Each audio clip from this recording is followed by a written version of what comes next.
Hi, எல்லாரும் எப்படி இருக்கீங்க? 2 செய்திகளை ரொம்ப சுருக்கமாக சொல்லிட்டு போகலாம் அப்படின்னு தான் இருக்கேன். நமக்கு பிடிச்சவங்க, நமக்கு வேண்டப்பட்டவங்க கிட்ட நம்ம ஒரு பொருளை வாங்கி கேட்குறோம், இதை வாங்கி கொடுங்கன்னு கேட்குறோம். இல்லைனா நம்ம தாய் தந்தையர்கிட்ட எனக்கு வாங்கி கொடுன்னு சொல்லிட்டு நம்ம ரொம்ப அடம் பிடிக்கிறோம். அதெல்லாம் வாங்கி தர முடியாது போ அப்படின்னு சொல்லிட்டு நம்மளை விரட்டினா நம்ம திரும்பவும் வாங்கி கேட்போம், வாங்கி கொடுக்க மாட்டாங்க. இன்னொரு வாட்டி கேட்போம், வாங்கி கொடுக்க மாட்டாங்க.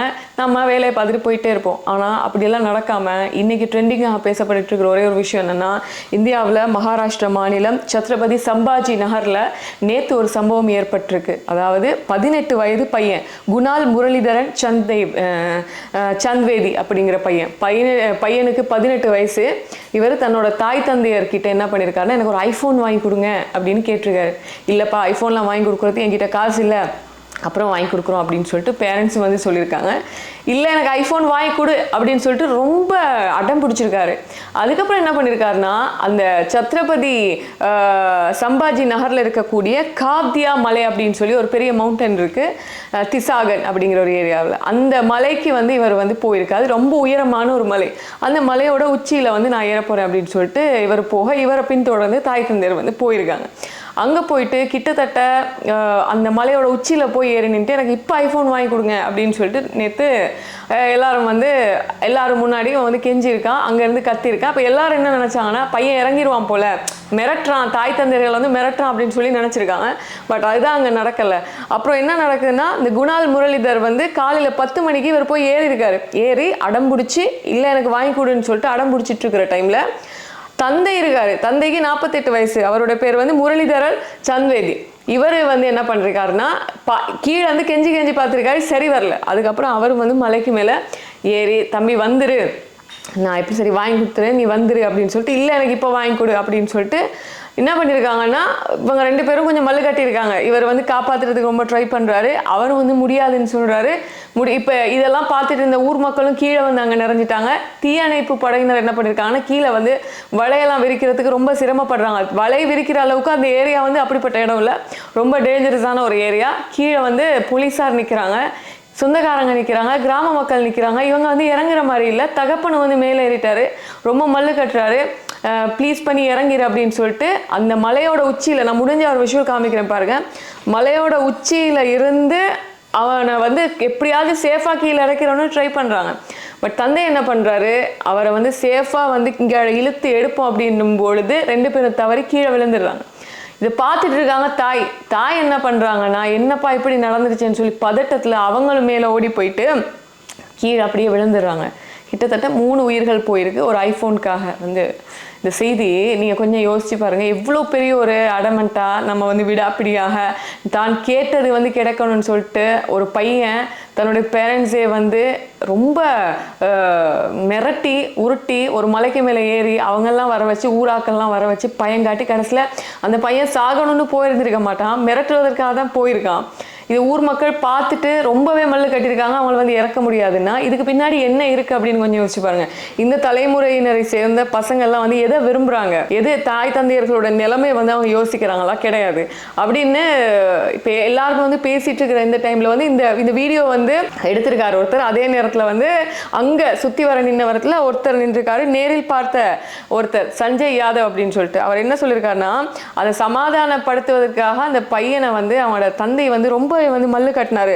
ஆனா முடியவே முடியாம போயிருச்சு. அந்த அளவுக்கு அவன் ரொம்ப விடாப்பிடியா இருக்கான் அப்படின்னு.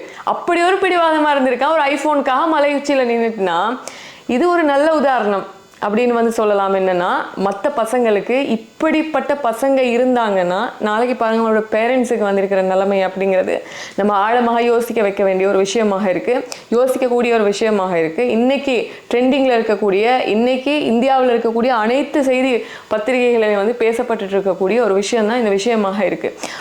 அடுத்ததாக ஒரு சம்பவம் நடந்திருக்கு. அதுவும் இந்தியாவில் தான், மேற்கு வங்க மாநிலம் முர்ஷிதாபாத் அப்படிங்கிற ஏரியாவில் நடந்த சம்பவம். இதில் நீங்கள் ஒரு விஷயம் கவனிச்சிருப்பீங்க.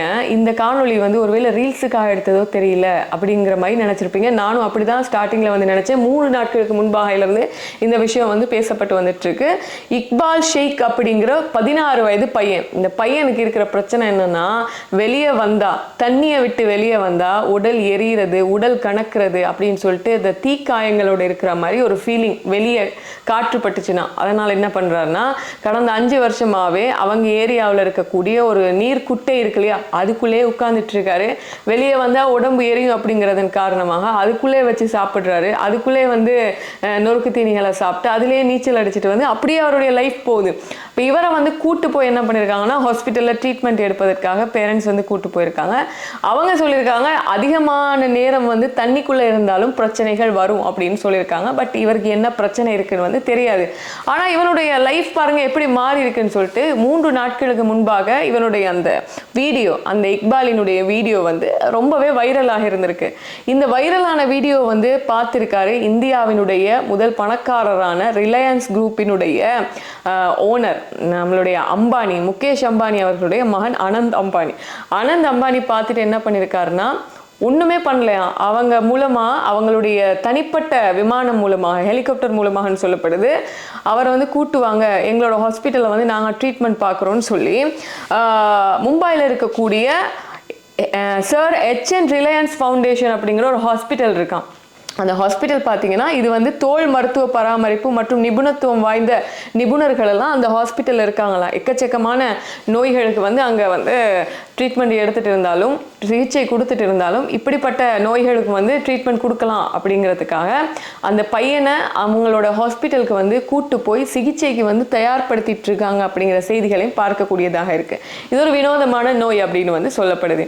ஸோ அந்த பையனுடைய வாழ்க்கை வந்து ஒரு சடனாக வந்து மாறிடுச்சு. சோஷியல் மீடியா அப்படிங்கிறது வந்து நமக்கு சில நேரம் நம்மளுடைய லைஃப்பை வந்து மாற்றும், சில நேரம் லைஃப்பை வந்து கொண்டு போய் நம்ம இந்த உலகத்திலே இருக்காத மாதிரி வந்து செஞ்சு விட்டுரும். நம்ம முதல்ல பார்த்த செய்தி நீங்கள் வந்து பார்த்துருப்பீங்க, ஒரு மொபைல் வேணும், அதில் என்ன மொபைல் எடுத்தால் என்ன தான் பார்த்துட்டு போகிறான் அந்த 18 வயசு பையன், சோஷியல் மீடியாவில் தான் வந்து பார்க்க போகிறான். ஸோ இது இந்த மாதிரியான செய்திகளை பார்க்கும்பொழுது இப்படியும் இருக்காங்க அப்படியும் இருக்காங்க அப்படிங்கிறது வந்து நம்ம பார்க்கக்கூடியதாக இருக்குது.